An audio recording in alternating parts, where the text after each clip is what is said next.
Hey guys, sorry about our dilemma and lateness. We were Yes, nixtamalizating, and we were. Yes, it's quite a process to nixtamalizate. So yes, it takes a while. it Um, does. approximately how long did you say, Joe? Huh? How long do you nixtamalizate for? What's I the don't know. I just clicked it off, but we were nixtamalizating for a yeah? while. Sorry guys. You know, making corn stuff. That's good in your mouth. Have you ever Um, nixtamalizated? anybody in the chat ever nixtamalizate before?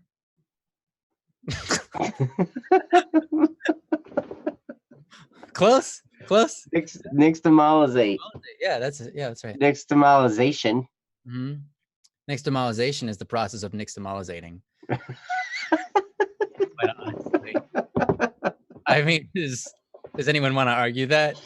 No, You're I right. don't think that you're absolutely right. And if you don't know what that means, Google it.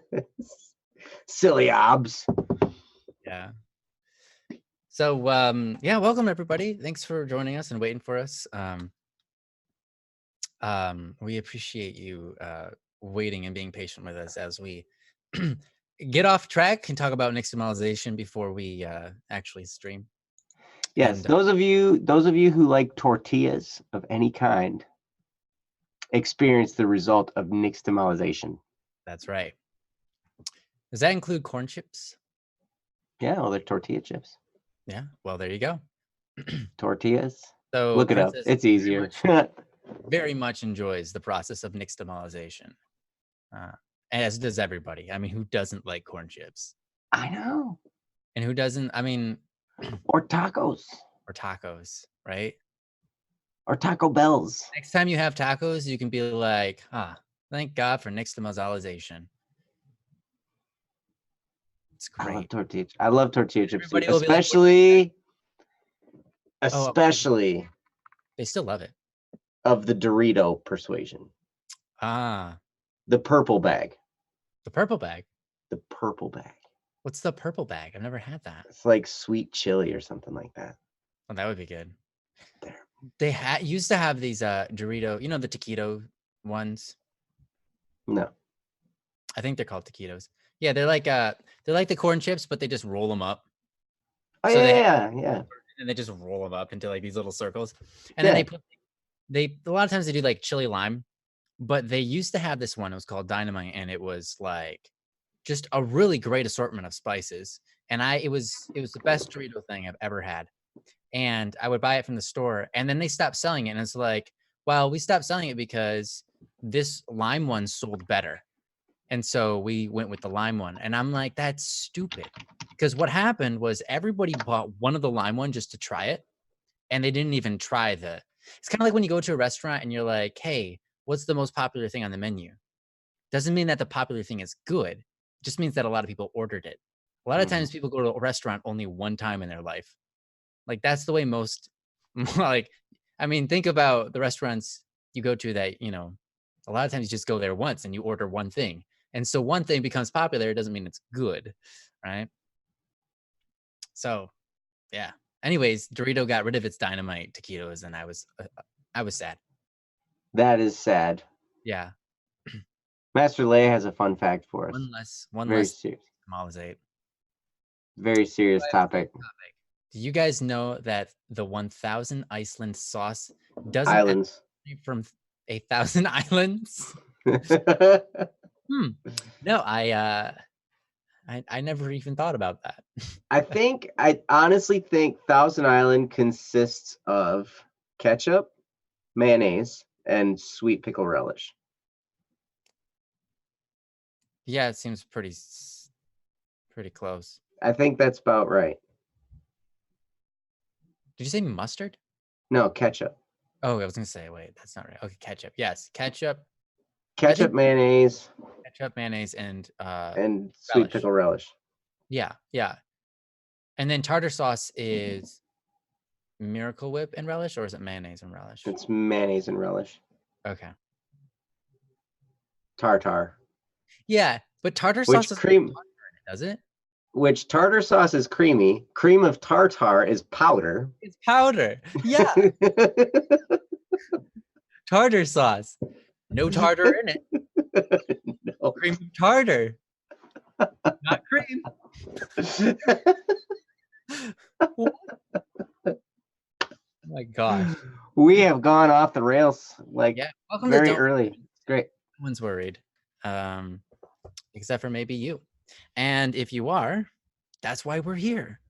Welcome to Don't Worry Wednesday, the show where we talk about whatever issues or worries you might have. We just basically like to, discuss them with you, have an give you maybe a different perspective on it, maybe a little bit of advice, but most of the time you guys know what to do. You just need a little bit of encouragement. A friend that tells you, you know what, I love you. I understand what you're going through, and it's gonna be okay. But while you go through it, here's some things that you can do to maybe make it a little bit easier. So yeah, we aren't professional psychiatrists, dentists, police officers, or many things. And so that's our disclaimer. And beyond that, let's get started. You're professional at disclaimers, though. Yes, Gray. Static's background did change recently. I've recently moved locations, and I'll probably be moving again hopefully within the year, to my studio. But for now, I'm currently at a new house, in a different setting. It's a different setting for the time being. I want to make a post, but on my phone. Oh, but you're on your phone. Oh, yeah, that could get hard because if it's lengthy, it takes a lot longer on your phone. Well, you can start now, Sparrow, if you wish. It's amazing. And Princess, that's actually a really good idea because I don't see anybody here. Ryan, if you want to read off the list of I can do that. Of people who might be here. Yeah, so if anybody, if I say your name and you are here, let us know. That way we can do your topic. But otherwise, we'll figure out a way. So we've got Kishin Slayer, Kira Ascendant, Cherry, Subaru, Kendra,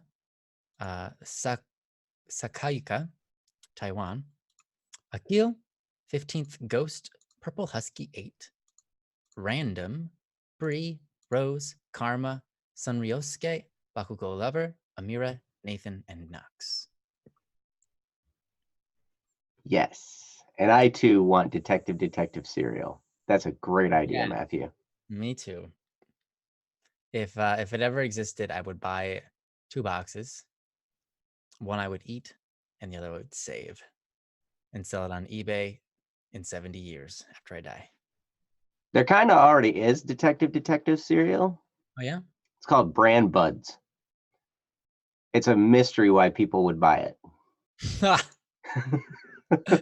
There's another cereal that might be Detective Cereal, and that's called Grape Nuts. Grape Nuts, another mystery. Why? It's a mystery why it's called that. It's neither grape nor nuts. No grapes. Nope. No grapes, no nuts. It's a mystery. It's little bran balls. Yeah. Grape nuts. Really? Okay. Are you sure?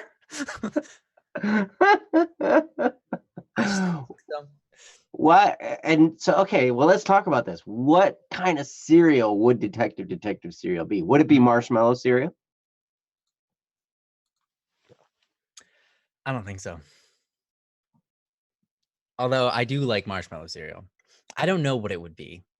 Would it be like Count Chocula with detectives instead of bats and vampires and stuff? Count Chocula, Boo Berry, and Frankenberry are 3 of my just childhood favorites.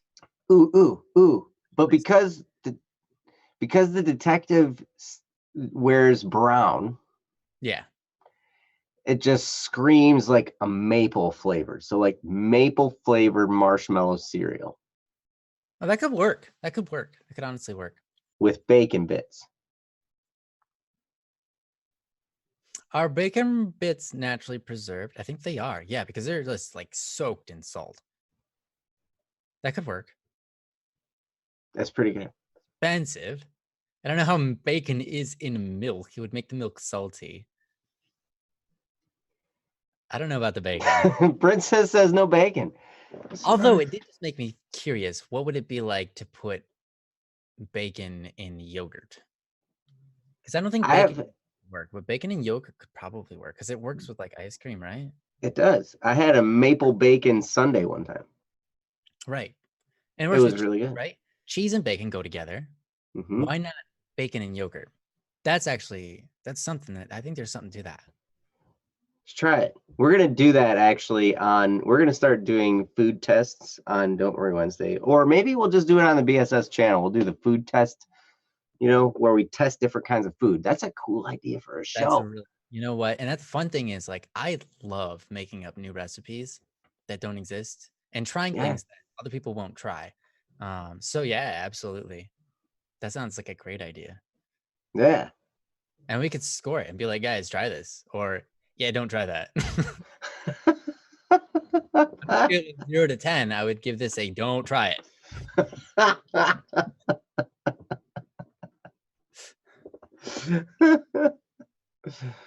Nice.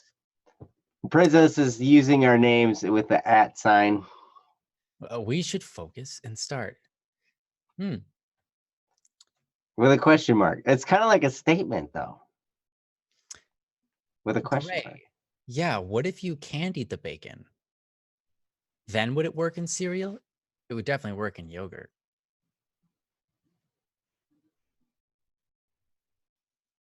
Think about that one. It would. Sweet bacon. Candied bacon. Instead of marshmallows in a cereal. That's a really interesting idea. Well, all right. You know what, Princess? We're just waiting for someone to tell us to go here, but no. We can. You know what we can do though? We can go through. There's a few of these that you mentioned: Kitchen Slayer, Kirascendant, and Sakyuka Taiwan. These are thank you notes actually. Oh, are they? Yeah. So we can go through those because that would be really cool. Yeah. Let's. Which ones did you say? Kirascendant, Taiwan, and what was the other one? And Kitchen Slayer. Kitchen Slayer. Okay. Well, let's start from the top and go down here. Starting with. Wait, where's that person? Taiwan. Taiwan. Yeah. Okay, I got it. Let me read it. Here's the link to everybody. Oh, okay. You know what? Yeah, you this one. I'll read the next one.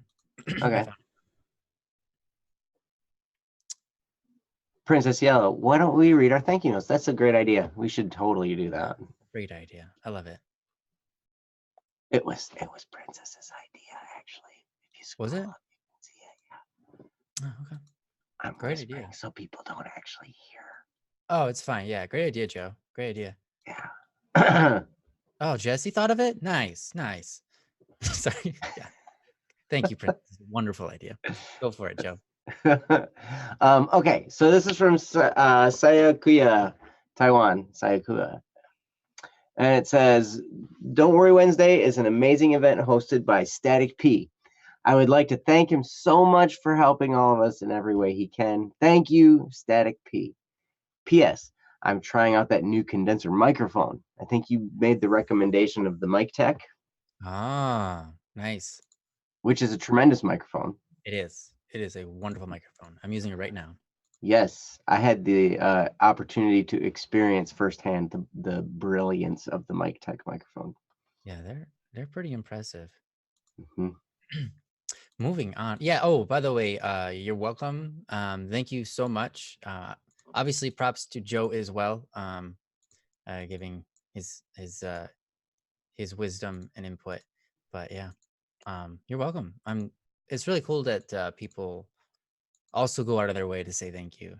And a lot of times it's through like Discord and stuff. Yeah. But this is cool too. That they post it on the forums. It's really nice to see these. This one's from Kirascendant, titled Thank You. I brought up a couple concerns about a month ago, and you guys helped me figure out myself.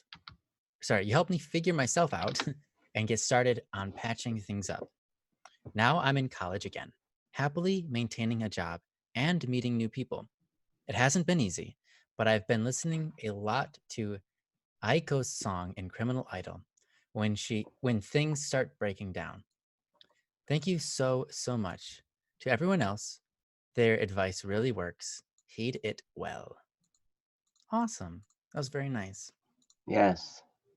Thank you. That's tremendous. It's always really good to hear that, some of the stuff you're saying is actually having an impact, and like people are trying it, using it, and it's having an effect in their lives, and I think that's pretty awesome. Yeah, absolutely, Lay. Thank everybody who helps produce the show for sure. I mean, especially Princess and Jesse and all that they do. But all of you guys really contribute, except for the lurkers. But you know what? We love those guys too, and we hope that someday they talk. But if they never do, we're honestly really happy that people are listening in and just Mhm. experience the show. It gives us a chance to maybe make an impact in people's lives when they didn't necessarily bring forth a concern. They can at least like hear about it, learn from it, maybe act it out, and then that doesn't just change like their life. That goes around and changes the culture. So that's so cool that we have people who don't even have the desire to put a message out there, but still listen in. That's so cool. But yeah, absolutely. Thank you, Princess, and thank you, Jesse, for making sure that we can do this and making it smooth and easy. Thank you. Go for I posted the link already, but yeah, you can do Kitchen Slayers. I can. Yep. Okay. Oh, nice. So this has a positive story. Hmm. Kishin says this is a thank you. You already posted it, you said? Yep, I posted the link, yeah. Okay. And it says, not really a topic, just a nice positive story. And it says, a while back, I posted asking about how to look for social interaction, since I realized I needed it to stop myself from going to seriously dark places. But as a homeschooler, I had no experience, and it was super hard to find anything in my small town that I was interested in. Some people had suggested that I go to a con, which I was open to, but they were way too expensive, and I don't have a license. Turns out I was just being an idiot with basically all of my points. First, about 3 months ago, I was invited by a friend I've known my whole life to come over and play Smash Brothers with some of his friends he met from tournaments. After an awesome night of meeting people who were so much better than me, I asked to hitch a ride with my friend to the tournament the next day, and it completely changed everything about my approach to interaction. There were only 20-ish people there, but I met so many new people who had at least one or two common interests, I had to go back again. Since then, I've been riding with my friend to every tournament I possibly can, and it's given me a hobby, excuse me, that I can actually be proud of and something I can see definite improvement in, just like getting stronger at the gym or something. Because of these tournaments, I even got to go to the biggest anime con in my state, and it was honestly the best experience I've had in almost 5 years. Just having the comfortable feeling of being able to simply walk up and say, "Hey man, that's a sick cosplay. How do you like the latest episode of fill in the blank?" And knowing there's an extremely low chance they will actually think I'm insane or something validated every last second I sat in my room thinking, God, I want to talk to people. The real kicker to all of this is that through going to my local tournaments and meeting so many locals, I'm starting to realize just how stupid my idea of this small town not having anything interesting actually was. There is so much depth and so many wacky to insane and so many wacky to insane to be a lie stories in this small fishing town. And even if I still don't care about a lot of it, it's given me a way to relate to more people and have even more fantastic conversations. Hmm. I guess the whole point of this is just to say thank you. I probably would never have thought of using most of the opportunities that presented themselves to me if I hadn't asked y'all for help. And to anyone who actually thinks there's nothing interesting going on around them, getting a new perspective seriously helps. That's awesome. Yes. Yeah. Yes, yes. And you're right. Getting a new perspective absolutely helps. You can always, pretty much anything that happens, Hmm. Yeah. we can look at it from whatever perspective we want, and we can turn it into something good, or we can turn it into something bad, or we can turn it into something meh, or we can turn it into something, amazingly exciting, whatever. You just look at this whole thing. Hmm. And in fact, no matter how bad things get, there are times when, you're just in the midst of a struggle, and it's hard, and you're just plowing through it and going crazy. And I remember reading this thing. I don't even remember where I read it, but it said, remember, we've all had times in our lives when things changed immediately. Like, you ever had that happen where a lot of times it's a turn for the worse that we remember? Like, all of a sudden things are going great, and then all of a sudden, boom, something happens and everything just goes downhill really fast. Mm. And it's like it feels immediate. And it can happen in both directions. Yep, that's true. Things can drastically change almost instantly in whatever direction. And that's why I love the song Life Might Take Us in the Criminal Idol series, because we don't know. We don't know what's around that next corner. Hmm. And we don't know if we go somewhere, we might run into somebody and just be best friends. In fact, I went to martial arts today. There's a few schools owned by this martial arts company in the area, and we went to one that we don't normally go to today. We went to one of the schools that we don't normally go to. And I actually ran into a friend of mine from high school whose uh, son just started training there. Nice. And I was like, hey, no way. We got talking, and everything was great, And it was funny. The person who's like the program director at the school, I know her very well, and she came up and she's like, "You guys know each other?" And I'm like, "Yeah, we actually went to high school together. We were on the swim team together." She's like, "Oh, that's awesome." I'm like, "Yeah, he hazed me and stuff. Like, he threw me out in the snow, and I was in my Speedo and everything. It was great." Oh man. Like, Ooh, oof. Like, oh, which that's is so another wonderful. way. It wasn't. But it's okay now. Yeah. Yep. Which is a way things change in an instant. Like, you're nice and warm in a locker room, and it's like you're just about to go out and do swim practice, and then all of a sudden there's a bunch of guys grabbing you and they throw you in the snow. Mm, great. Instant change. Instant. Dreadful. Then you can sit there in the snow and be like, well, oh well. Yep. Here I am. Here I am. And then you go back in and it's really hot feeling. Yeah. Yeah, I bet. Kind of worth it. Yes. So anyway, but thank you, Kishin Slayer. Yeah. If you get a chance to hear this, Yeah, it's thank actually you for your thank you. um like Joe was saying, perspective is everything. And and I've been saying that honestly since I was I don't know, like 17 or 18. I realized that like perspective is absolutely everything Mhm, because that's how your mind decides it is. And mhm, however your mind decides it is how you feel. I mean, it doesn't matter what the reality is, honestly. People believe things that aren't true and it affects them emotionally. People choose not to believe things that are true and it affects them emotionally. People tell themselves the truth, people tell themselves lie, and they have all sorts of different opinions about it. And it changes everything about the way that they feel, everything mhm, about the actions they take. mhm, Perspective is everything. And I think it's important to remember that because when we realize that perspective is flexible, then it makes us realize, oh, I can be the best person I want to be.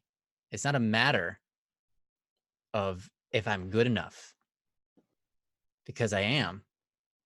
It's a matter of, will I choose to be good enough? Mm. Because I can be. Because everything is just like, hey, I feel this way, but that's because I'm perceiving it this way. Why don't I just change that? Because it is flexible.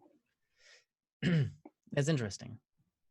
I think maybe that's easier for me and my personality than it is for a lot of other people. But I know personally that was probably one of the biggest and most important things to set myself up for more success in everything. Um, you know, whether it be dealing with people, whether it be working on something, um, or, anything. So Mhm. just my attitude. And, sometimes I notice like my attitude isn't on point and I'm like, well, why is that? And then I'm like, well, that's stupid. Just have a good attitude, Ryan. And I'm like, okay. It's weird, but Mhm. Now, there are times when perspective naturally changes.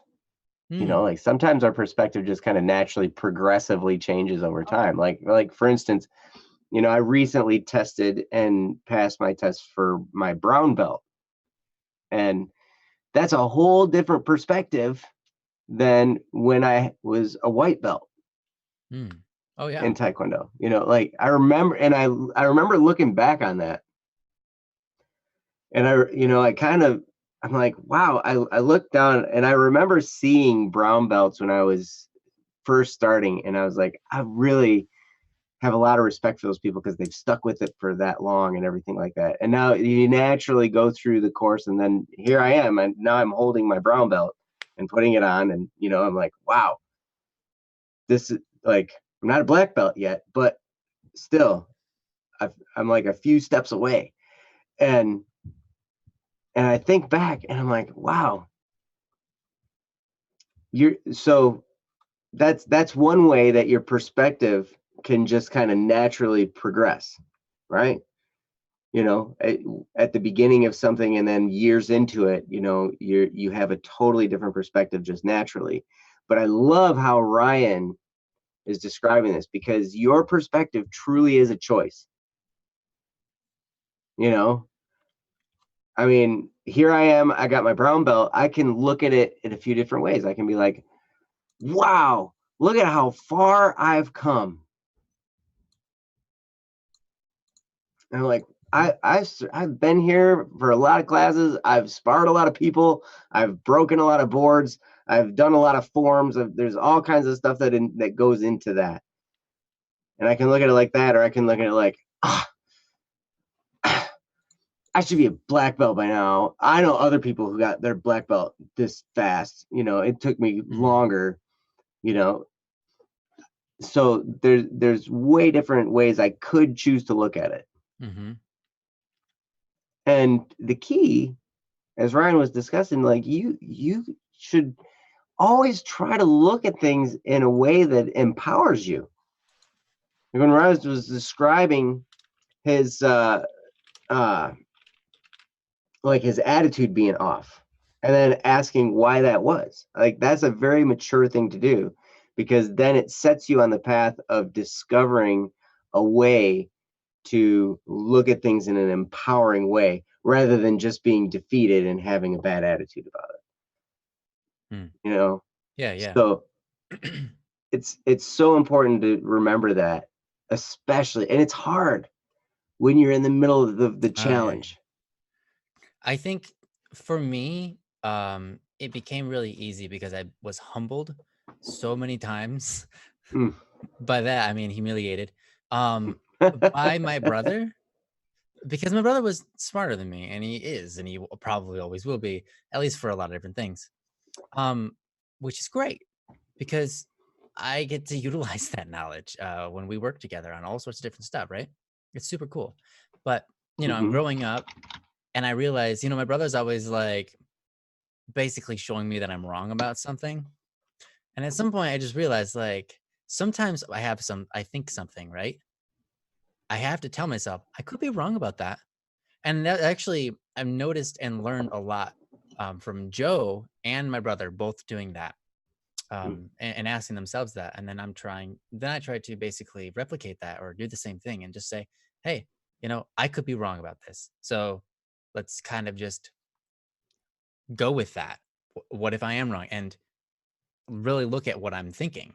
And then I can, react appropriately and not get all offended when, when I do realize that I'm wrong or something to that extent. But yeah.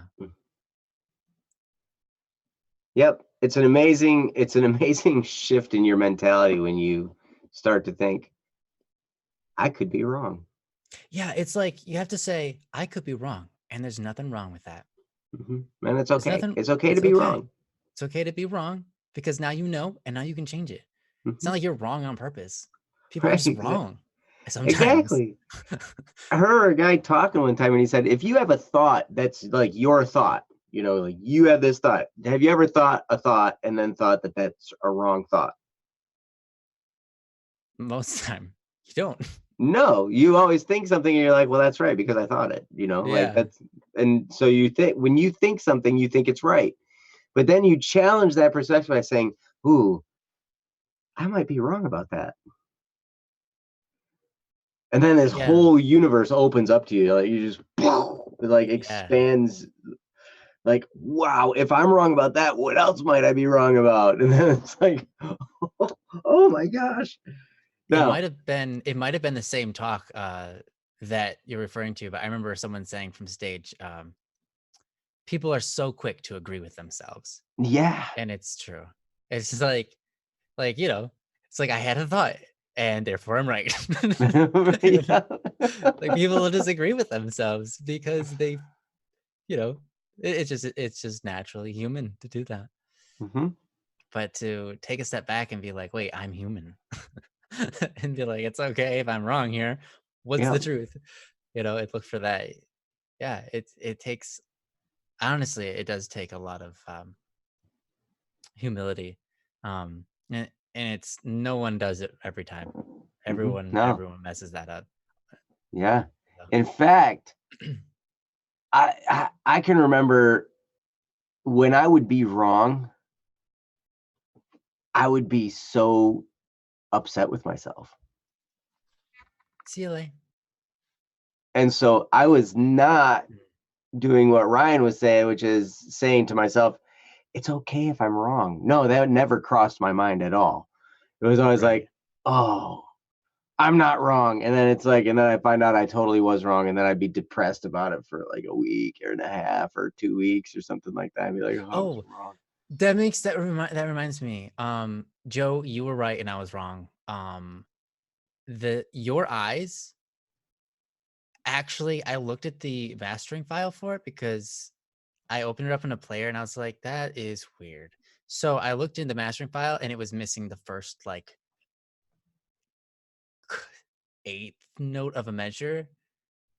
So I re-exported it. SoundCloud is still wrong, but everybody else has it right, except for the people on. Yeah, unfortunately, I can't. It's like, oh no. So you were right. I mean, Hey, but I, it's. I, I knew it. You were right. You were right, man. You were right. No, science, we know you're not perfect, but you're just not any less than perfect. That's right. You're just not any less than perfect, and that's okay. You're not perfect. You're just not any less than perfect either. So this is from Sparrow. Thank you, by the way, Princess, for being so quick about this, and Sparrow for writing this out. You're awesome. We love you both. This one, I'll just go ahead and read it. Sparrow is here. School just started for me. Wait. School just started for me. I think this is supposed to be a 2, not a do. So this may be the last post. Oh, so okay, thank you. Yes, school just started for me, so this may be the last post I'll make here for a while. Anyway, my story writing is getting better, but I'm still not confident to put my writing out there. I also have anxiety about school and other stuff. And I'm gonna dedicate the rest of this post to thank you. Or to a thank you. I just have to thank you guys. This stream has pushed me through my tough times.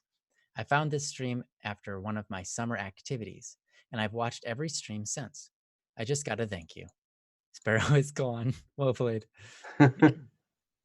Yeah, you're welcome. And we're so happy to have you here. You're really a great person and a good person to be around, and you always add to the chat. Your personality, and we enjoy that very much. So we thank you for showing up whenever possible. And if you can't make it for a while, totally cool. We'll miss you, but yeah, we were happy to have you when we could. Thanks for giving us your time and for being with us. So I guess we should, since this is an actual thing, I'm gonna reread the actual worry question and then hand it over to you, Joe. Is that cool? Okay, school just started for me, so this may be the last post I'll make here for a while. Anyway, my story writing is getting better, but I'm still not confident to put my writing out there. I also have anxiety about school and other stuff. So yeah, there you go. Thanks for sharing that with us, Sparrow. You're awesome. And there's definitely a lot we can talk about here. So go for it, Joe. Well, I love that you have a lot of the same issues as I do. I always had anxiety about a new experience or a change, like going to school and actually being at school, because school wasn't all that great of an experience for me when I was growing up. So I generally tended to have kind of a tough time. Not in school as far as the subjects and the work was concerned, but generally in dealing with other people. That was kind of like the hard part for me. But and then also, as far as now, for me, it's not story writing, but it was music writing, where I was just absolutely not confident to put it out there. In fact, I remember this is so neurotic of me, because I can remember, being like, I want to be a rock star, and I'm like, okay, so I get in a band, and then we'd play and whatever, and we'd play songs together and everything like that. And then I remember when it finally came to the point where it's like, if we're gonna do this, we need to get some gigs. Like, we need to go play out places. Like, we need to get gigs at places and start playing shows and stuff. And I was like, oh man, like I never wanted to make those calls. Ever. Like, I never did it. As a matter of fact, somebody else always had to do it, and then I would like go and do the show, but I never could initiate that process. I was always so scared to do anything like that. I remember the first time that I was in a band that recorded an album, and it went out, and we bought a whole bunch of copies and we were selling them at places and stuff, and I was so scared to sell them to people, because I was like, now they're going to hear it, and then they're probably not going to like it, and they're going to be like, oh. And the weirdest thing happened. So at one point in time, one of my cousins got a hold of the CD, and he fell in love with one song on there that I thought was particularly bad. Always, right? Yeah. He's like, I love that song. Oh my gosh, you need to write more songs like that one. And I'm like, I hate that song. I don't want to touch it. I don't ever want to write a song like that again. I don't want to listen to it. I didn't want to write it. I don't think I said that to him. I don't think. That's good. But at the same time, it's pretty crazy, because, if you enjoy being a writer, I think one thing that I had to do was I had to go through the why questions. Just a series of why questions. So in my case, let me see how this works for you. So in your case, your story writing is getting better, but you're still not confident putting it out there. I would ask myself, why? Why are you not confident putting it out there? And I'm sure in your head you can come up with about 5,000 reasons. If you're anything like me, you think to yourself things like, well, I don't think it's that good. Man, it definitely isn't good enough to hang with, the other people that are putting stuff out there. And who would want to read my stuff anyway? And probably the people, and maybe you're trapped in something similar to what I was trapped in, where it's like, okay, I would think I'm going to write this song, I'm going to put it out there, and this specific group of people needs to like it. Like the people I know need to like it. People you know always like it the least. That it's crazy. It's totally true. Or they're just indifferent to it. Yeah. Whatever. Go. But the interesting thing, because now we live in an age where the internet is out there, you can put stuff out there and someone you've never met before will come across your stuff and they will fall in love with it. And you'll be like, wow. And then you realize that's the person you made this for. That person and other people like them, the people who are going to like it, those are the people that you made this for. And at first, there might only be a few.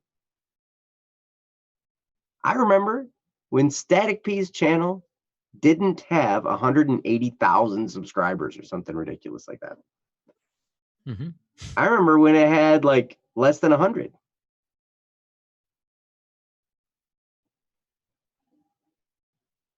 And you know what? It took constant and kind of sporadic at times, just putting some stuff out there, just fairly consistently, regularly putting something out there and working with other people and, just collaborating and working. And Ryan, it was probably pretty fun, I would imagine. A lot of it. Oh yeah, definitely. It was work. Some of it was fun, some of it was not fun, but it was, it took energy, but it was, you know what? It was great. I mean, Yeah. So, but the point is, so then you can ask yourself, why? Why is this a challenge for me? Why am I not confident putting my stuff out there? And then, you start going down those paths where you're like, okay, this is why. I'm not confident putting my stuff out there because I don't think people are going to like it. And then you can ask yourself, well, why do I think that? And at that point, you might stump yourself. For me, that's kind of where I stumped myself. I was like, I don't think people are going to like my songs. So I ask why? Why do I think that way? It's like, I don't know. Like, what proof do I have? I haven't really released anything yet. And what? And if they don't like it, what happens? All right. What is it? What matters actually? What? They don't like it. Oh, okay. I guess it's okay. Mm-hmm. Yeah. And what I finally came to the conclusion was, even if nobody liked it, I just gained experience points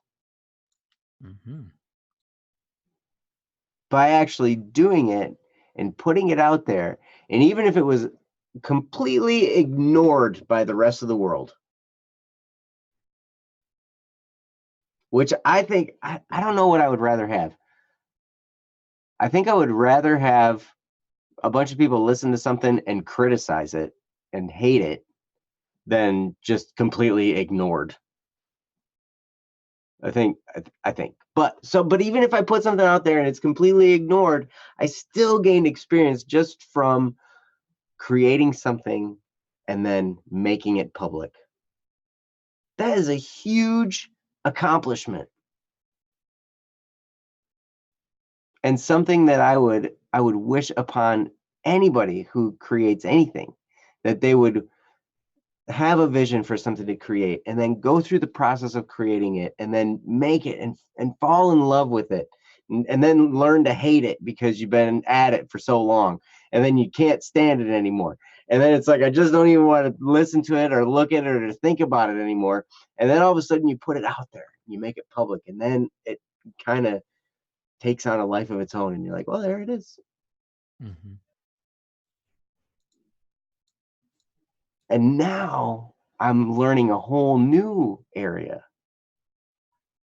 Because for the longest time, it was just getting over those hurdles, right? And getting to the point where you make something public. Now I'm starting to learn about promotion. Because once you have it public, then what do you do with it? How do you make it known? Because the only way people are going to ever like it is if they know about it. The only way they ever know about it is if they hear about it. And the only way they're ever going to hear about it is if they hear somebody talking about it. And generally speaking, the best person to talk about it is the people who know about it. And when you're the creator, you're the only person who knows about it at first. Like, so then, so the point then, so it's like a progression where you learn to make something public, and then now it's like the next challenge for me personally is learning to promote, learning to do that stuff, learning to utilize the tools online to promote stuff. I've already spoken a long time on this, so I'm gonna turn it over to Ryan because he knows so much more about the experience of gaining traction over himself. He's released a lot more material than I have. Yeah, so he can speak to this in ways that I cannot. So I'm going to turn it over to Ryan. Oh, well, thank you. By the way, Pork Chop, thanks for posting your concern here. And we'll probably be able to get to you today. So yeah, thanks for coming. Continuing on, yeah, Sparrow. I mean, ultimately, it's kind of like just basically what Joe said. You never really have anything to be afraid of when you put your stuff out there, because you can ask yourself, what happens if I put myself out there? The worst possible thing that happens is you get a reputation for having bad stuff. Mm. You know what? It's actually not a bad thing. In fact, it's an incredible thing. Because here's the thing. If you get a reputation for having really bad stuff, right? People will come back time and time again just to read more bad stuff, right? But the truth is, you'll be getting better. Mm-hmm. And at some point, people are going to change their minds about you and go, you know what? He's actually good. And I actually like his stuff. And then slowly over time, people will be like, you know what? Yeah. I mean, they'll just come to the reality and be like, you know what? His stuff is actually really good. And yeah, his stuff was not so great when he started, but like, that's nothing to base somebody off of. He's great. We all like his stuff. Mm-hmm. I mean, you can see that in the world in many different places. I mean, it's kind of a weird example, but let's look at Justin Bieber. Justin Bieber, was he good? Yeah. I mean, let's be honest. He put music out there. It was good. It sounded good. Yeah. Mm-hmm. Right? It didn't sound terrible. It sounded good. Just like your writing sounds good. You believe it's getting better. You believe it's you said my story writing is getting better, but I'm still not confident. Well, if it's getting better, it shows you that it has to be at least good. Mm-hmm. So, Justin Bieber, a lot of people were like, man, Justin Bieber's awful. A lot of people hated on Justin Bieber, right? People still hate on him. But you know what? All of that just makes him get even more attention. Mm-hmm. And there are a lot less people who hate Justin Bieber now than there were 10 years ago. Wait, 10 years ago? Maybe not that long ago. I don't know how. No, that's too long ago, isn't it? But I don't know. okay, anyways, like there are less Justin Bieber haters 4 years ago. Sorry, than there were 4 years ago. and there are less now than there were 5 years ago and 6 years ago. You know, people just kind of like accept it. And that's kind of how it is. Yeah, there's no such thing as bad publicity.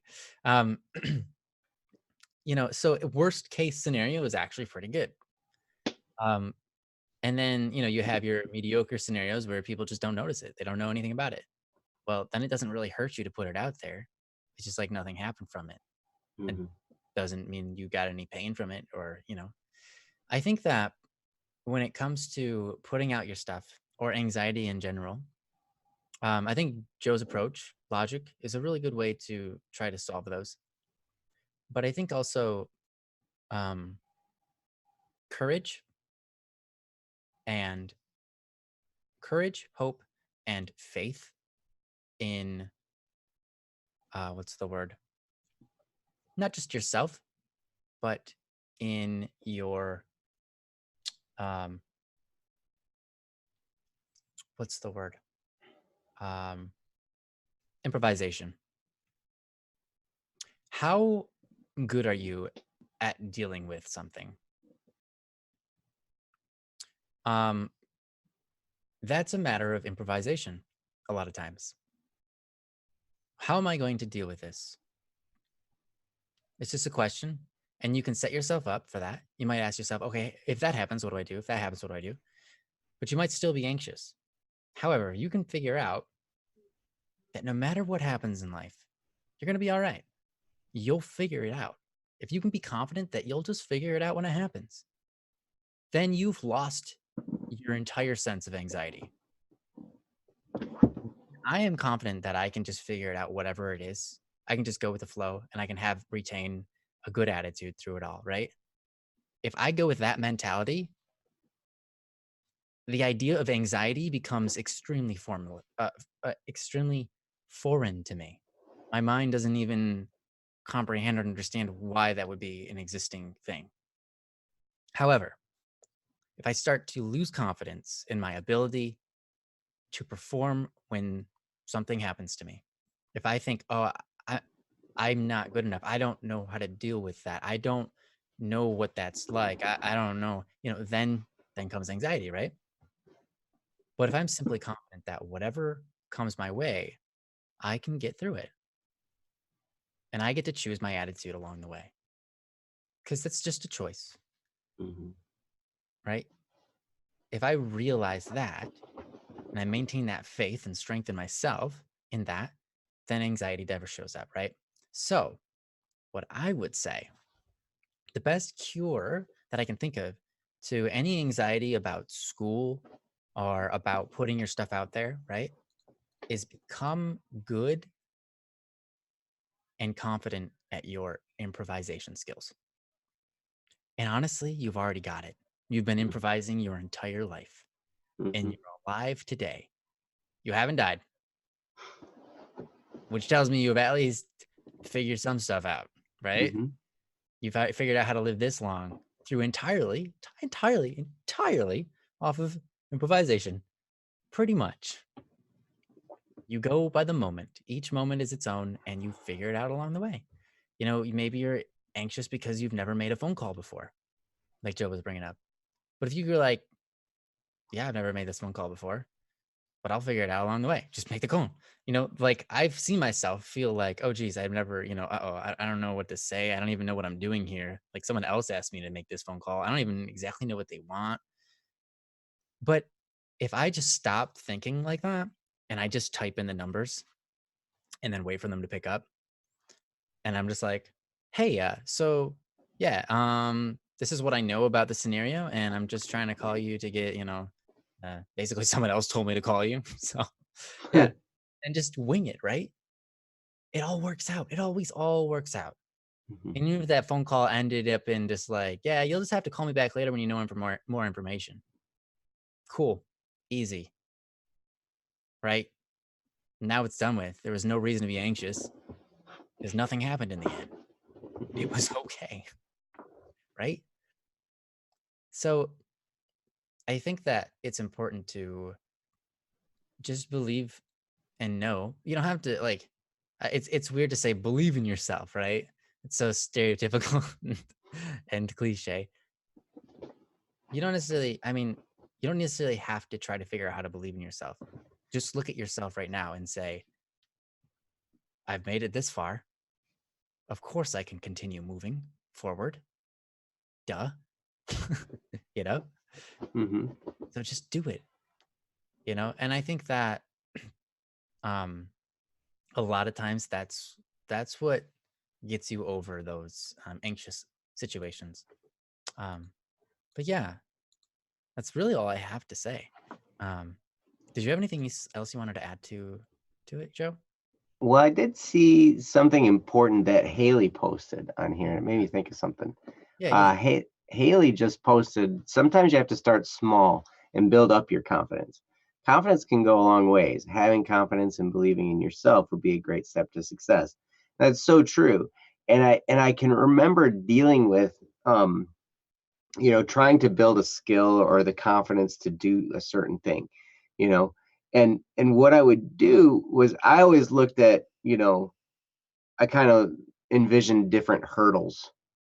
Like to me, maybe this thing, putting your writing out there, and like publishing something, that's like a massively huge hurdle, Mm, right? So you can start smaller, and just you kind of go back and back and back, and you just kind of go until your hurdle is a lower hurdle. mm, And so you can kind of start with, well, okay, so publishing a book, that's a huge hurdle. I can't accomplish that right now. That's way too big for me to take on. It's like, all right, well, what if I submitted a short story to a collection of short stories or something like that, right?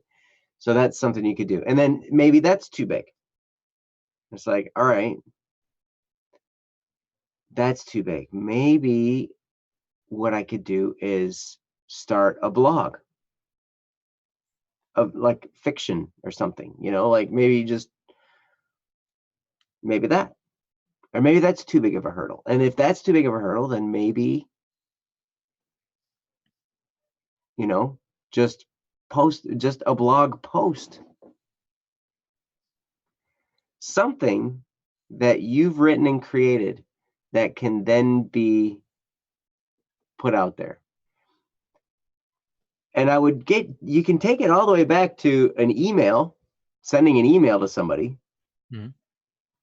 or posting in a chat, but you've done that already. So you've already jumped over the hurdle of posting something in a chat and writing and posting something on Black Saturday Swerve. Now, one thing you can do also, and this is one of the reasons that BSS.studio exists, is so that you can post your work, whether it's stories, art, music. We have people all the time posting links to stuff that they've created. And you could even just write something up and then copy and paste it in a post on bss.studio. Or if you have it posted somewhere, you can post a link to it. We've got places for stories and art and creations and stuff like that. And one of the great things about bss.studio is when you put something out there, you're probably going to hear mainly encouragement, because there's the community that's there is so encouraging and so wonderful, and just happy that people are creating stuff, and happy that to experience what people want to share. And so maybe that's the step that you need to take. Maybe that's the first hurdle for you to jump over, is creating something, posting it on bss.studio, where there's going to be people that are going to encourage you. So it's going to turn out good, Mm-hmm. even if some people don't like it. The culture there is going to be one of, when people read it, they're going to say it's awesome. Slightly above average Joe, I can pretty much guarantee he's going to hit the like button, Yeah, that's true. because he is such an encourager, Mm-hmm. such an encourager. And I've gotten to know him over time. And in the midst of all the crazy busyness that my life is, he has always been so encouraging. And we've worked on projects together. And it's like, I feel like he's sitting there kind of biding his time, waiting for me to do something. And but he's always so nice. And he's always just so encouraging and uplifting and understanding in the midst of all that. Mhm. So I encourage you to do that, Sparrow. I encourage you to go to bss.studio and post something. Yeah. Post a short story. I'd love to read it. I know other people would love to read it too. And I look forward to that. But then from there, you can start going bigger hurdle, bigger hurdle, bigger hurdle, bigger hurdle until you get to a point like where where we're at right now, where we're actually publishing a book. Yeah. Because the Kickstarter, we said, hey, we're gonna have a book. It's gonna have art and it's gonna have in-depth story stuff from the Criminal Idol series and everything like that. And so now it's succeeded. So now we got to create the book. Yep. It's already been created, in Ryan's mind for sure. Because Well, not entirely, but yeah, I'm working on it. yeah, but it's just a matter of taking all that and then Yeah, all the organizing it and pieces. Yeah. putting it in place, and Yeah. and then creating it. Yep. But Yep. yeah, so but I never thought, I was like, we're looking at different publisher places, to where do you go get a Right. book published? And it's like, Right. This is what stuff is we've going never done on? Like, before, this and is so huge. it's awesome. Yeah. Yeah. For sure. I think that um it's not necessarily like, okay, so one thing I remember when me and Joe got our first project to work on together ever. Um and the story is, it's a long story. To sum it up, Joe always wanted to, well, not always. Joe for a very long period of time wanted to create an album for a particular company. I wrote a song and then I gave it to one of the my brother actually said, "Hey, you should write a song about this." And I was like, "Okay." So I did. And then he's like, "Now give it to the guy it's about." And I was like, "Okay. I don't really want to do that." He's just like, he's never going to see it. And if he does, it's like, it's not that, I mean, I don't really want to. It's, like I didn't want to because I thought like, it wasn't that great. And but the thing is, like, I had nothing to be afraid of. Mhm. I was just afraid for for no good reason. I had that sense of fear, right? And so I was anxious. And so then I was like, my brother's telling me to do it. I'll just do it, right? I put it on Facebook, and then the guy got back to me. He's like, "Hey, it's gone. Like, it doesn't exist anymore. Facebook took it down or something. Could you resend it?" And I was like, "Yeah, sure." That was surprising that you actually messaged me, because he's and he told me, he's like, yeah. Later, he was like, I don't ever click on anybody's messages, but you had this weird profile picture, and I just wanted to like see it, and so then like I saw the message and I was interested. So I was like, okay. So I sent him the song, and yeah, and it turned out, I was like, he liked it and he wanted to buy it, and I was like, okay, hey, why don't we meet up after one of your he does speeches and stuff like that in front of large crowds of like hundreds or like thousands of people. Mhm. Um and I was like, after one of your conferences or whatever, we'll meet backstage. And so we did, and then I proposed to him. It was interesting though, because he's really good at like business. And so like we sat down at the table and he's like, all right, blah, blah, blah, blah, blah. And and he was like ready to just like, "Yeah, I'll buy the song. How much do you want for it?" And I was like, wait, back up, actually, because I have a proposition myself. And it was really weird because I'm talking to this guy. I'm just like this like teenager, right? And and I was 19. And I was like, man, this is so weird. Like, I was exhilarated though, right? Joe talks about before, that sense of fear is the same exact um, emotional and sense and chemistry in your brain that you get when you're really excited, or you're anticipating something. And that's kind of how I felt, like nervous, but like awesome. Like, I can't believe this is happening. I'm like sitting down with this guy, but also like, I don't know, how am I doing this? Right. And so improvisation, just like I said before, is just you go with the flow, you figure it out. And I had to stop him. And I was like, okay, actually, I have a proposition. We want to write a whole album for you. And he's like, we've been wanting someone to do that for us for like years. Oh my gosh. Yes. And we're like, sweet. At that point, we had never written an album before together. I had never written an album before ever. In fact, I had never produced any music except for that song and another song. So, like, I was singing in a cardboard box. It was a refrigerator box, basically. Like, yeah, pretty low on the board here. But hey, we pulled it off, and Yeah, we didn't even have any gear. we didn't have any equipment. We Joe didn't have had to go. software. We didn't have We didn't have software. We didn't mics. have We didn't have hardware. instruments. Anything. Like We didn't. Yeah. I had sold a lot of my instruments to get out of debt, and so Right. like I had to go scrambling. And Yeah. He didn't. Did you even have a guitar? no, He didn't have a guitar. I had Didn't have a an drum acoustic set guitar. with you. Uh, and I didn't have a microphone. I did just get a keyboard, but and my computer was so bad. It was so bad. It was so bad, guys. I was trying to play music on my once I got above like 4 tracks, and now maybe this won't make sense to you if you're not into music, but once it got up to like 4 instruments, it could no longer play anything. So I had to like export whatever I wrote, like thinking like putting stuff in and be like, that would probably sound good. And so then I would like export like it would take like half an hour to export like 2 minutes. And so I was like, all right, export. And then I'd like walk away and then like come back and then like sit there and listen to it and be like, okay, so this is wrong here. This is wrong here. That doesn't work. I got to figure out a different thing for that. And so like that is how I was doing it. All right. So that was our situation, Yeah. right? We put ourselves in it. We got through it, right? It took That kicked longer us than we off. ever thought possible. Yes.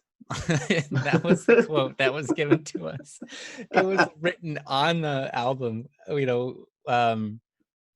wrote the CD in the CD jack and everything. Yeah, a lot of different things. And we did it anonymously and, for everybody else, except for the people, who are controlling it. But anyways, they wrote, yeah, something along the lines of this project took longer than ever thought possible. And we're like, wow, that's great. But we did it, right? And so that was such an awesome experience. Was it difficult? Yeah. Were we way over our heads? Yeah. Did we do it? Yes. Was it worth it? Yeah. All of it. And you know what? The thing that was worth it the most is all of the lives that we changed because of it. So many people, even though we were anonymous, when people were figuring out who wrote it, we got people coming up to us a lot saying, oh, blah, blah, blah, it's my favorite song. It really changed like, the way I think about this, or man, this song changed my life, or this made me, this got me through a really rough time. I keep popping this in every single time I feel down, or, I keep popping in this song every time I'm trying to get fired up because I got to go do another busy day or whatever. It's amazing. And everybody who creates anything can do that for other people. Even if you're just a cabinet maker, you change people's lives. That's right. And so there's nothing, fear gets in the way a lot of times of what you can really do. Because a lot of times we're afraid. The thing that a lot of times we're most afraid of is change and who we'll become. I think a lot of people, all of us, we really don't want more responsibility. And we realize the better we get, the more people that know us, the more responsibilities we have. We don't want to see that change in ourselves. Sometimes we hold ourselves back because we're like, oh, I see this is where this could go. And that's really cool. But at the same time, I also want to still be able to like play video games and stuff. Or I also still want to be able to blah, blah, blah, blah, blah. And I can't have those things if I keep on moving forward like this. And people are afraid to give up what's good so they can achieve what's great. And I think that if we can if we can get over that fear, then the sky's the limit, right? So yeah, there's no reason to fear something like yourself, right? It doesn't make sense, but we all do it. So it's kind of like something that I'm thinking about to myself, because I know I thought about it the other day. I think it was yesterday. I was thinking about that, and I was like, yeah, that's true. That's silly, but yeah, I do that, and everybody does. So yeah, I think when you realize that, it can help you like steer yourself in the right direction. Anyways, Yeah. moving Well, on. Sparrow, I got to tell you, when you get over that hurdle, it will be a very rewarding experience. It'll be exhilarating and scary and all that kind of stuff. But when you jump over that and finally do the thing you're afraid to do, the other side of that is exhilarating and exciting. Mm-hmm. And a sense of accomplishment and a victory. It's like you're leaping inside yourself, like just leaping for joy, like I did something. Mm-hmm. I was scared to do it, and I did it. And now it's out there and I did it. So like it's totally worth it. And yep, I saw some of your comments there, where you were talking about maybe putting something out there on Discord. That's a great place to do it too. Discord, do it on BSS.studio somewhere for sure. Yep. Whatever makes you just a little bit nervous. So it's a little hurdle to jump over. Yeah. And Look at who you can become. I mean, that should be enough encouragement to be like, you know what? I do want to become that. I do want that, don't I? Let's do it. Let's just put it out there then. And I think that hopefully that'll get you through through whenever you feel like you can't do it. Yep. So anyway, thank you so much, Sparrow. Thank you for the topic. Thank you for your just being here. Yeah. And best of luck for the school year. And yeah, best of wishes. We hope to see you soon when you hopefully you can check in when you can. We'll always be happy and welcoming that you're here. So yeah, let's move on to the next one. Pork chop. I know that you're still here, right? So yeah, pork chops here. We got a couple going right now. We got from awesome. Pork Chop and Brandon. Yeah, it's so cool to see you guys committing to the chat and some extra stuff for us to talk about. So yeah, I'm excited. Let's do this. Pork chop. Yes. Overwhelmed in school is the topic, and it reads as follows. I have been overwhelmed in school for various reasons today, and I hate it. I talked to my counselor about it, and that really helped. Thankfully, I get time off due to the hurricane. Also, I'm a perfectionist, so I just basically shut down when I get something wrong for the first time. I know that giving up is easier than sticking with it. And that's what I have here written. Basically, what happens is Princess takes the chats and puts them in here for us in a little section on the forum so that we can have it saved and logged in case we don't get to it that same day. It also makes it a lot easier to find instead of rather scrolling to all the text and picking out little pieces. But anyways, thank you so much, Brandon, for putting that out there, for putting your concern with us. I know that a lot of times that can take courage to put yourself in that vulnerable place. So we applaud you, and we think that's super awesome. And what you're talking about is super relatable. Definitely. I know, especially for me and probably for Joe. Well, yeah, definitely for Joe because of his personality type. We're both perfectionists to some certain degrees, and it's something that we've learned about a lot about. So I'm excited to see what Joe has to say about that, and of course the other stuff as well. So go for it, Joe. Hmm. Well, also, Pork Chop just posted to clarify Also that clarify. You have you yeah, you that's have right. you have Autism and autism and ADHD. got it. So there are already some challenges mounted against you in this, Pork Chop, and thank you first of all for posting, and Hmm. I admire you a lot for being willing to do that. I can uh, I can remember feeling overwhelmed in many cases, in a lot of different areas, and even still to this day, there are times when I feel overwhelmed. Um, Hmm. and it's always tough because it's tough to sort out your feelings, and I can imagine that, with conditions like autism and ADHD, then that might even make the problem feel more intense because you really have trouble, especially ADHD. I know a lot of people who have ADHD, and just sorting through their thoughts and clarifying it, and you know making it concrete can be super tough because there's just random thoughts just popping here and there, and so it's tough to focus and actually get down to what you're trying to do, and that can be overwhelming in and of itself, along with all the other things going on.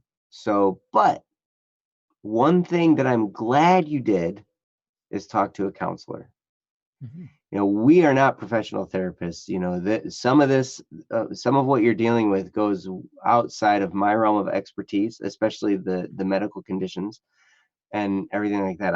I'm not sure how to counsel someone in that direction. So I'm really glad that you were able to talk to a counselor and they were able to help you because they have been trained more than me.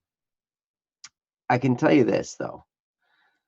Um, your feelings are legitimate. To feel overwhelmed, it's legitimate. Like when you're up against something that's hard, it's natural to feel overwhelmed. When you've got a lot going on, it's totally natural and it's okay. And it doesn't make you any less of a person. It doesn't mean that you're broken in any way. It it Right. it just means that you're having a natural response to the conditions around you. And it's okay. And one thing that Ryan said in the last topic was so important, and that is that it's going to work out. It's going to work out okay. I know it's a challenge. I know it's super hard sometimes. And I know these feelings can crop up and it's frustrating and it's hard. And the last thing any of us needs when we're feeling a certain way is for someone to say, "Hey, you shouldn't feel that way because this and this and this." Or try to explain that because your feelings are legitimate. And you have those feelings for a reason, and to just say that they're not important is, in my book, it's kind of offensive. So I'm really glad that you have a counselor that you can talk to that is helpful for you.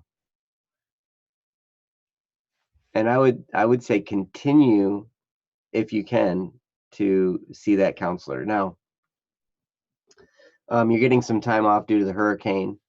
And I think he's posted up there that you were supposed to have a meeting, but it got canceled because of the hurricane. Hmm. Yeah, I think I saw Um, that as well.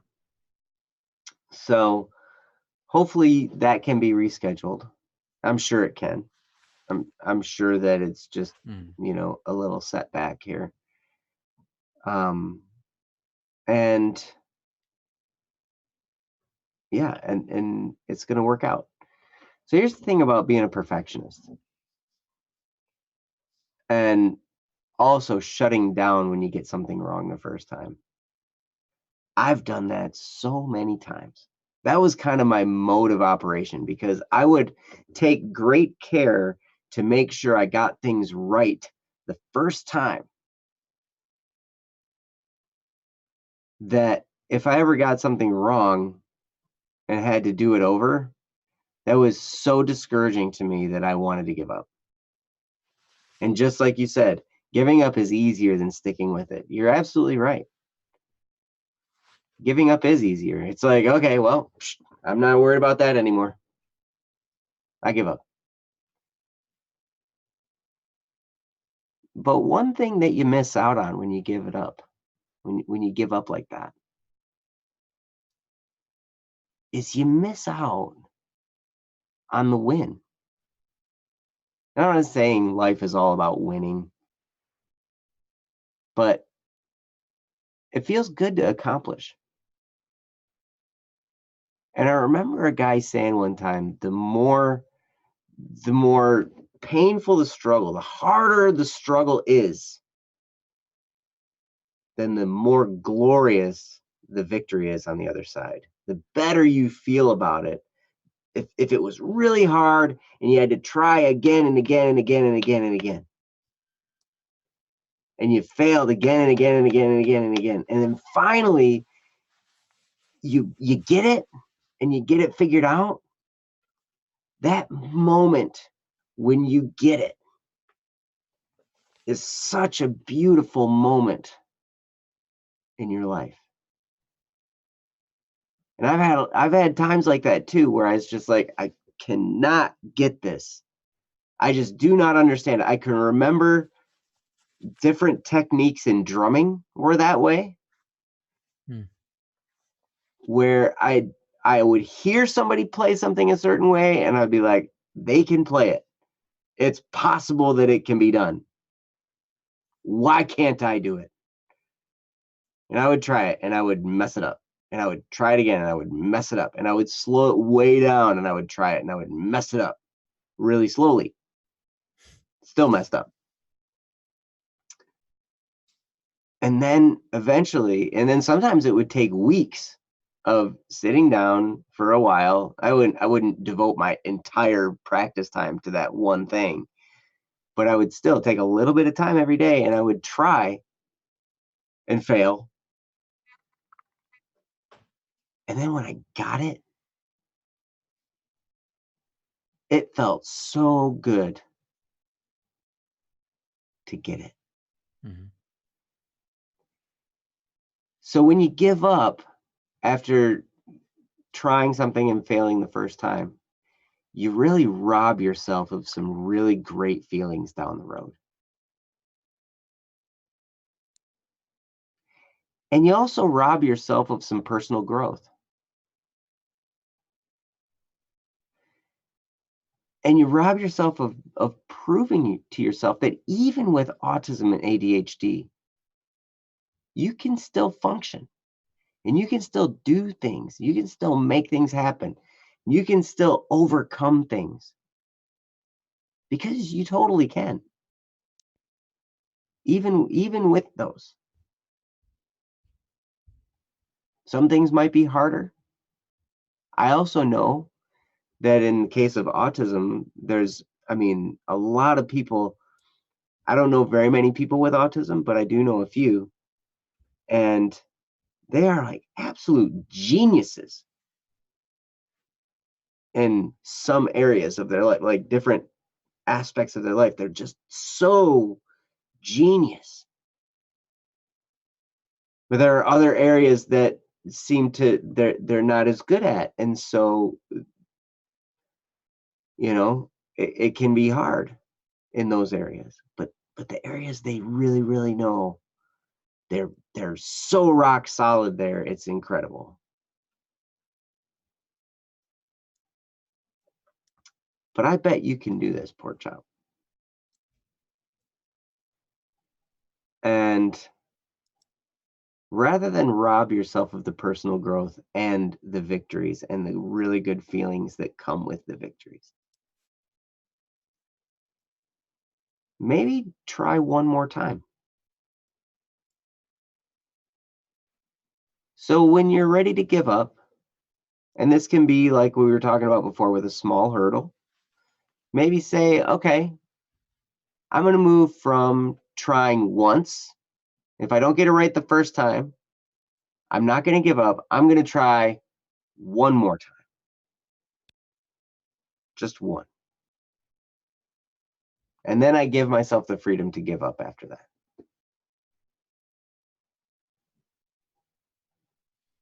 So maybe that could be.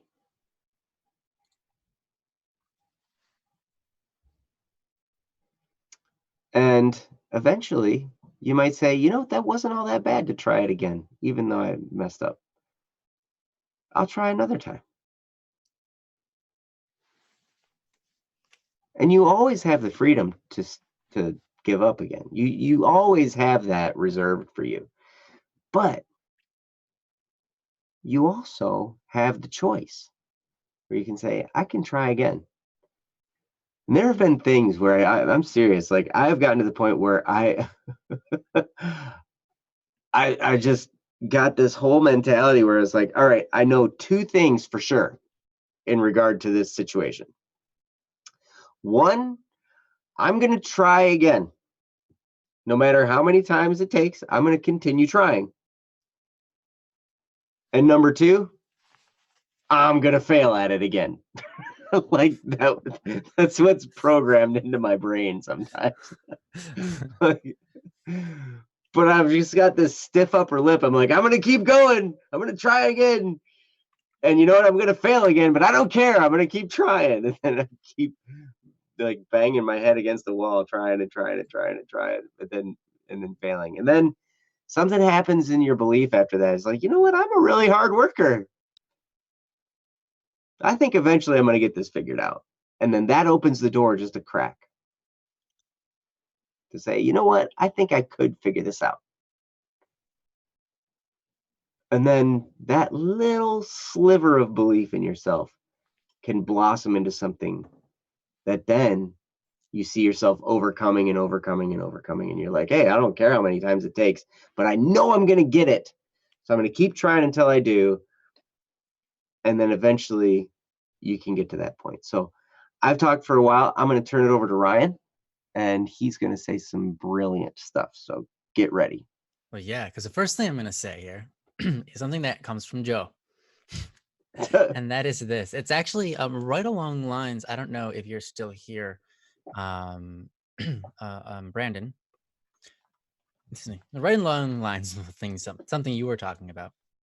And that is this. Again, Joe's the one that pointed this out to me, and it's just so true. When we go to school, we're trained incorrectly about how to think about life. We go to school and we take tests, and we take tests about the things that we know or that we're supposed to know. We are given, they teach us something in class, then we study it, we really get it down, and then we take a test, and then we get graded on that test. The rest of life, that never happens. Ever. Not in the workplace, not in dealing with people and conversations, not in making food, nothing. The test comes first. Mm-hmm. And you simply try at it. Whether you get to study or not is usually no. Mm-hmm. You get presented with something the very first time and you're like, okay, what am I going to do? And so you're like, I've never even seen this before. All right, let's just go, right? And most of the time, 95% of the time, you fail the test. And that's how you learn.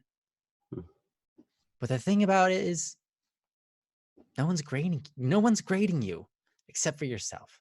Mm. A lot of times you grade yourself and you beat yourself up over not getting something right. But most of the time in life, yeah, you get pushed with the test first. And it's like, here you go, solve that one. And it's like, oh, great. Okay. Like I said before, I've never made this phone call before, right? Well, okay, let's just make it. And let's fail our way through it until we succeed. Let's figure it out as we go.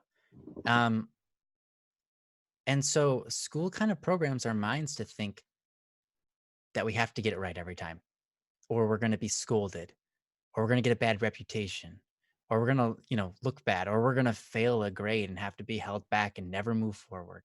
Mm. We have to wait an entire year, Mhm. or we have to take it again, do it again, and that's going to be annoying, right? All that kind of stuff. In reality, the rest of life isn't like that. It can be for certain things, but most of the time, it's just like, hey, try to do this. And you go, okay, I'll try. And you try. And you see how good it is. And you're like, okay, well, I could work on it in this area. And I think if I did this, it would probably be better. So yeah, let's try it again. And then you try it again. And you're like, you know what? Okay. So now, okay, this should probably be changed. And no, the rest was good. All right. So let's try it again. And then you get it. And you're like, yeah, that was cool. This is how I want it. Yep. I mean, that's how it is when I write music, right? I don't just, it's not like when I write music, I'm like, oh man, I failed it. It's like I troubleshoot my way through writing a song. And by that, I mean like errors come up all the time. Mhm. Bad things happen all the time. I try to sing a part and it comes out like, yeah, that's not right. I mean, it's close. Maybe I can take pieces of that, but honestly, I'm just going to re-sing it. I'm just going to sing it again. I expect to sing every part at least 10 times. I expect to go through something like I don't have any expectation of going like, I'm just going to sit down, record this once, and it's going to be perfect. No, I've never thought that. Ever since I started writing music, I'm like, I'm going to try a few times before I get this because I don't know exactly how I want it to sound. And I'm going to try to pick from the best of them. Right. Mhm. That's how it is. That's how you, like anybody who records a song when they play an instrument, you take multiple takes and you choose between which ones, like, you know what? This sounded best when the band did it the third time. Or you know what? It sounded best when they did it the first time. That Yeah, happens sometimes. I've been there. But you I did always take 20, them. 26. Yeah, you take 26 drum tracks and you realize the first one was good enough. Yeah. Yep. That's just how it goes. You try and you expect to have to try multiple times. And so that's one thing to try to remember about, you know, being wrong sometimes. Being a perfectionist. We're not, here's the thing. Humans were never built to be perfect. I don't know if you believe in God or not, but when God created the world, he didn't say, and this is perfect. He said, and it is good. Mhm. Humans were built to be good, not to be perfect. If we were meant to be perfect, then everything around us would have to be perfect too. And the world around us is an obvious source to realize nothing's perfect. We Mhm. aren't perfect. The people around us aren't perfect either. So why are we so hard on ourselves when no one else is perfect? Right? Mhm. Yeah, you can't build Rome in one day, just like you said, you know? That's And right. so we shouldn't strive for perfection. Well, no, that's not true. We should strive for perfection. We should strive to be our best, right? Mhm. But love yourself regardless because you are good. Realize that you are good and you have a ton of potential. So it doesn't matter if you fail, your potential never becomes less. The only time your potential becomes less is when you quit. Mm. And so if you don't quit, your potential keeps on increasing in whatever it is you're striving for. And that brings me to my next thing that I thought about, and that is this. Life is not a series of destinations. It's a single path, or it's multiple paths that you choose to take and walk. And why I say that is this. If you are just striving for one goal at a time, what happens when you reach that goal? Mm. Now you've done it. What happens when you're striving for a goal and it's not working out? Then you and you decide to quit, or, you just, you're like, well, that's not actually even a possible goal. There, if you look at life as trying to do this and then try to do that and then try to do this, trying to do it for the sake of doing it, for the sake of reaching that goal, for the sake of doing that task, right? Life is going to be very hard. The way that you look at the world from that kind of perspective of trying to reach this task and perform it right and make sure it's good, and then look at this one, if you go through life that way, it can be very overwhelming. And the reason it becomes overwhelming is because our brain puts so much emphasis on a few things that it gets caught up in that, and it cannot see the bigger picture so that it can release. A lot of times when we open up, you think that like if we look at the bigger picture, it becomes harder. But in truth, the reason it's overwhelming is because we put ourselves in such a tiny picture frame. And our brain isn't able to really explore beyond that. When we look at the bigger picture, things start to become a lot easier. Like, for example, maybe school, right, is overwhelming. You've got all of these things you need to do. And you're looking at school and it's becoming really overwhelming. Then if you take a moment and step back and say, well, let's look at the bigger picture. And by that I mean let's look at all of life in general. Not just specific parts of life, like how is my family life going? How's my, whatever.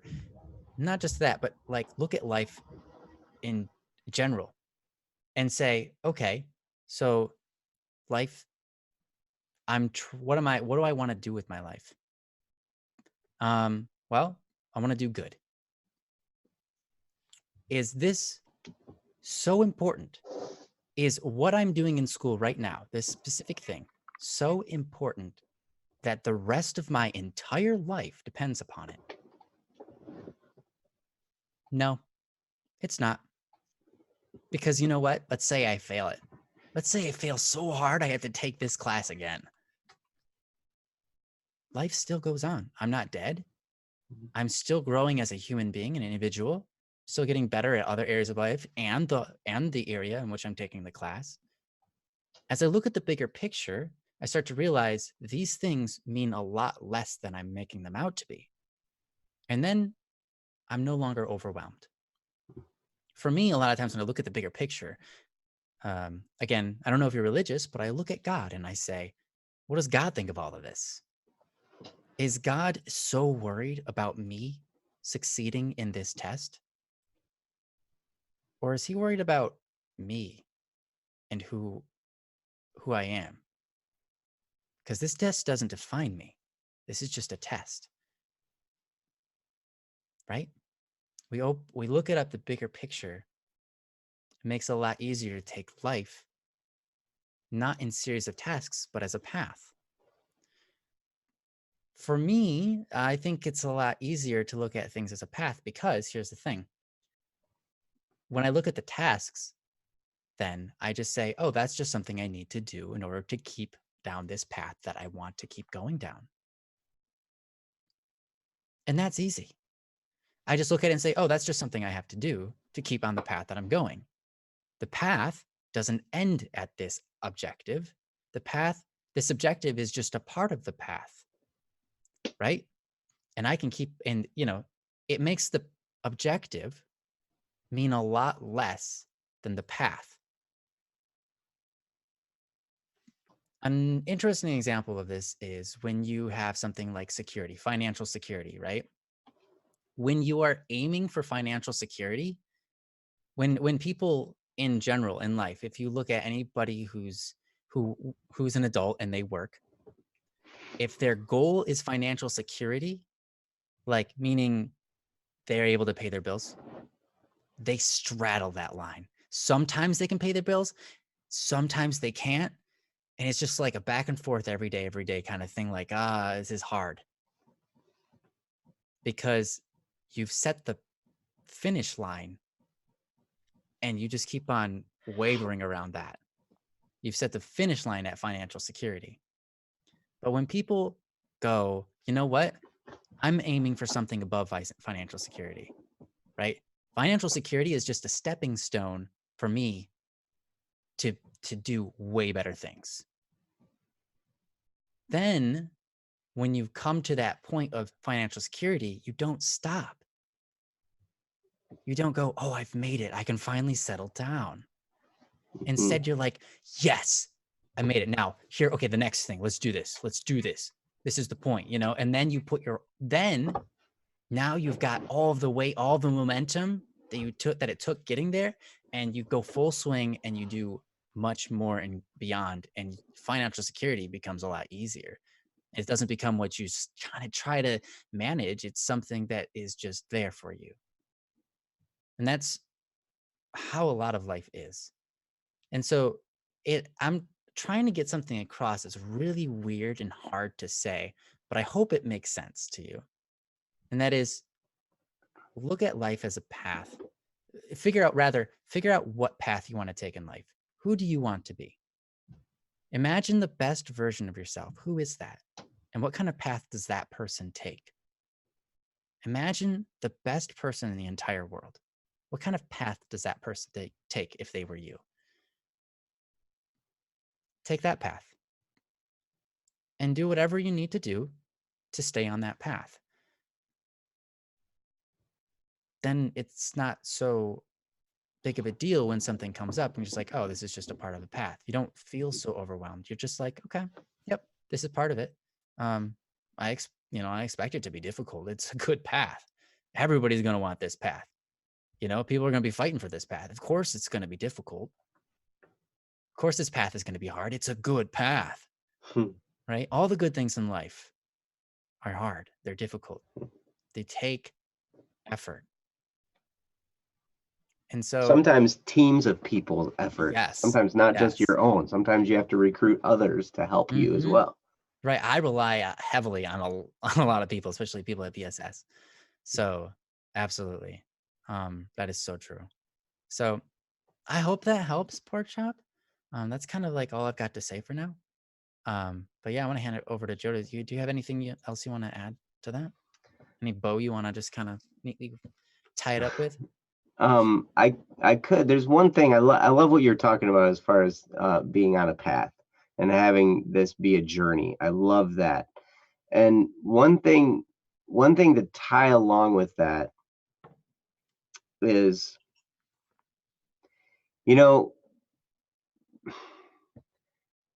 we get so caught up in the results and what the results of our activities are. And we kind of lose sight of the effort we put in because we get so focused on the result. Now, I'm not saying it's a bad thing to look at results, because we do need to look at the results, but really a lot of times results are outside of our control. Yeah. Yeah.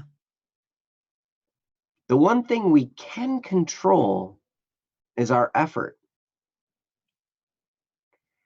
In fact, I have a mantra that that I say to myself every day, and it involves words like, I'm committed to maintaining unwavering faith that I will achieve this. And I'm also committed to putting forth extraordinary effort until I do. And what that means is I have unwavering faith. That means I believe it could happen. That doesn't mean I think it absolutely will happen. But the faith is that it's possible. I believe it's possible. I don't know necessarily how it's going to happen, but I believe it's possible. And so I have a commitment to maintaining that faith that it's possible. And I also have a commitment to maintaining my effort. Those things I know I can control, but I can't control what actually happens. I don't know what's going to happen. All you can do is put your effort. All I can do is work. Yeah. And that's what makes the man. That's what makes virtue. I can just try. but I have been so guilty of just focusing on the result, and then when I don't get the result, then I get depressed about it, or then I get, whatever, and I get sad and I want to quit, whatever, or I get along the path and I'm like, well, I should be a lot closer now than I was, than I actually am. And so then I'm just going to throw in the towel now. I'm just going to stop, you know. But some of the things that I've learned is I don't have control over the results. Mm-hmm. I have, all I can do is put in the effort and have the faith that it's possible. And from there, if I maintain that faith and I put in that effort, then I won in that moment. Mm-hmm. I did it. I succeeded because I did the things that I was in control of. Yep. So that's a success right there. Regardless of the results don't matter. And so and by doing that, it really helps you stay on that path of always growing, of always learning, of always happening. And then weird things happen, like things come out of the blue and they assist you on your journey, and it's great. Mm-hmm. But you never would have noticed them if you hadn't been trying. So that's that's pretty much the bow I would have to put on it. That's very So nice. hopefully that was a nice bow. Yeah, it was very good. I appreciate that, and that's so true. One last thing I thought about, I forgot to say is, I also have ADD. Well, I have ADD, but ADD is no longer a thing. They got rid of it. Everything is called ADHD. When I was a Mm, kid, I had ADD, but now I would be diagnosed with ADHD. The only difference between ADD and ADHD is the personality. So that's why they figured out, oh, it's the same thing. mm, Um, if you're outgoing, it's ADHD, and if you're reserved kind of person, then it's ADD. They mm, figured out, oh, it's actually the same condition. It's just different personalities in the way that they interact. mhm, So yeah, I have ADHD as well. But here's what I would say about it. And by the way, Haley mentioned this. This is why I thought of it. Um, it's it's a blessing. It is a huge blessing. Um, Learn to take advantage of your brain and the way that it functions. Not everybody's brain functions the same way, and it's not meant to.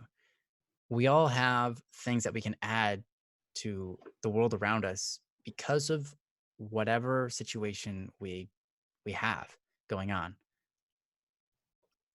While autism and ADHD are, mental physical conditions, our brains are physically wired differently, right? While they might seem like a curse, remember that they are also extreme blessings, and take advantage of that blessing whenever possible. Um, and be thankful that you have it. It sounds weird to say that, but if you can learn to be thankful that you have it, it makes it so that you're way better at using it to your advantage, and have a good attitude about when things are difficult because of your scenario, because of your situation. When things are difficult, you just say, well, honestly, it's worth it, because even though this is difficult right now, I'm glad I have this because of the other parts that mm, make me who I am, and how I'm good at this. And that's what I'm designed to be good at anyways. So, of course, that's awesome. mhm. So keep that kind of mentality in your brain if you can. If you don't already have it, it seems like you already have a sense of that. So if you already do, keep it up. That's awesome. But anyways, yeah, thank you so much. We really appreciate your comment. Or sorry, your everything you posted here, I guess, pork chop. Hmm. And we thank you for Yeah. stopping by. It's so cool. We got quite a few new people here, writing stuff. I wish we had more time, because then we could cover Brandon's as well. I know Brandon's looked pretty interesting to me. It's something that we would love to talk about as well. Yes, So, I really love Brandon's topic. yeah, We're I'm we also are getting fairly late in the show. yeah, I'm also really And, excited to talk about Subaru's comment too. What it means to be a hero. That sounds mm, awesome. There's a lot of really good topics going on right now. I'd love to talk about, but mhm. yeah, it's getting to be a bit late, and it's been about 2 hours now, so Yeah, this will be the end for us. But we appreciate Brandon, everybody. Brandon, please Mhm. come back next week, Brandon. If you Yeah, hear yeah. this right now, please come back. I want to do your topic. He wants to do it so bad. I Yeah, really I want to feel do you. this topic. Yeah, Brandon, if you're still here, I hope you are. Yeah, please come back next Wednesday. Uh-huh. We would love to do your topic. So, thank you so much, Princess, for your help and getting those recorded for us. And thank you, Jesse, for producing us, keeping us on here, and everything like that. Thanks to Joe for doing an awesome job. And thanks to all of you guys out there My for my your mouth is comments, foaming. for for all your lovely comments. No, Yes. for joining us and spreading this awesome culture and community and everything like that. We love you guys. We appreciate you, and we Yes. are always happy to see you. So, Yes. It's great to see some familiar names that, mhm. from that have And new been, names. yeah, and new names as well. You guys are fantastic. Hmm. Awesome. And for the lurkers. Hmm. Thanks for lurking. And That's why I said, yeah.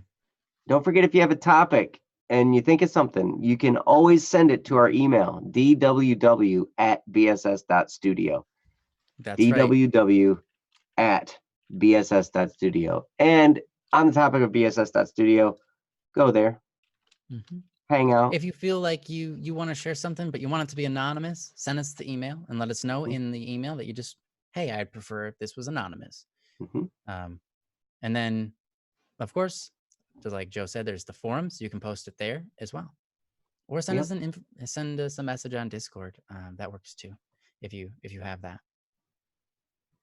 So yeah. yep. And pork chop, you do. You have an official record. Being the last person in a Don't Worry Wednesday, Nice. and it was awesome. Hmm. Yes. Awesome. Well, thank you guys. Have a wonderful rest of your evening or morning, wherever you're located. And we'll see you next time on Wednesday. Mhm. Bye-bye. Bye, Peace. guys. Love you guys. You guys are amazing.